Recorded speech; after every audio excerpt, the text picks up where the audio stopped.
3 দিনের ভিতর TikTok ID delete না করলে বিদ্যালয় থেকে বহিষ্কার করার নির্দেশনা। দ্বীপের হৃদয় 24, দ্বীপের মানুষের হৃদয়ের কথা কয়।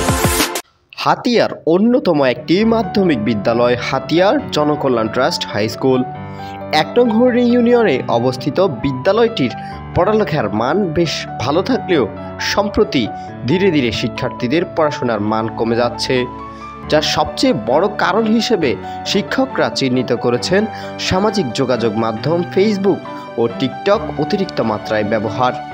যখন পড়াশোনা করার সময় সেই সময় শিক্ষার্থীরা এই ধরনের অ্যাপসগুলোর জন্য ভিডিও ও ছবি বানানোয় ব্যস্ত থাকে, যার ফলে নিয়মিত সঠিকভাবে পড়াশোনা করা হয় না। কয়েকদিন আগেও শ্রেণীকক্ষে শিক্ষক থাকা অবস্থায় টিকটক করতে দেখা যায় কয়েকজন শিক্ষার্থীকে।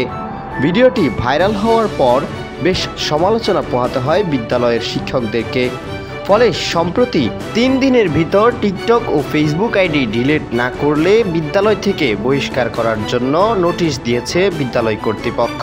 এত দ্বারা হাতিয়া জনকল্যাণ শিক্ষা ট্রাস্ট হাই স্কুলের শিক্ষক শিক্ষার্থী ও সংশ্লিষ্ট সকলের অবগতির জন্য জানানো যাইতেছে যে বিভিন্ন মাধ্যমে বিদ্যালয়ের কর্তৃপক্ষ অবগত হয়েছে যে অত্র বিদ্যালয়ের অনেক শিক্ষার্থী ফেসবুক এবং টিকটক আইডির চলমান রয়েছে, যাহা ভয়ানক উদ্বেগের বিষয়। উক্ত অবস্থা চলতে থাকলে শিক্ষার্থীদের পড়ালেখার মান এবং প্রতিষ্ঠানের শৃঙ্খলা বিনষ্টের আশঙ্কা রয়েছে।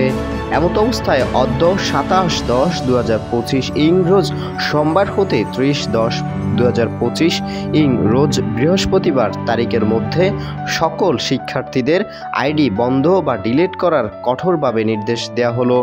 উল্লেখিত তারিখের পর কারো আইডি সচল পাওয়া গেলে স্কুল থেকে বহিষ্কার করা হবে। জনকল্যাণ হাই স্কুলের এমন সিদ্ধান্তকে সাধুবাদ জানিয়েছেন হাতিয়ার অনেক মানুষে। তারা মনে করেন হাতিয়ার সবগুলো বিদ্যালয়ে এভাবেই ফেসবুক টিকটক সহ শিশুদের হাতে মোবাইল নিষিদ্ধ করে দেওয়া সবচেয়ে ভালো হবে। দ্বীপের হৃদয় 24, দ্বীপের মানুষের হৃদয়ের কথা কয়। আপনি কি নিঝুম দ্বীপে ঘুরতে এসে রাতের প্রকৃতি উপভোগ করতে চান? তাহলে আজই ভাড়ায় তাঁবু পেতে স্ক্রিনে দেওয়া নাম্বারে যোগাযোগ করুন।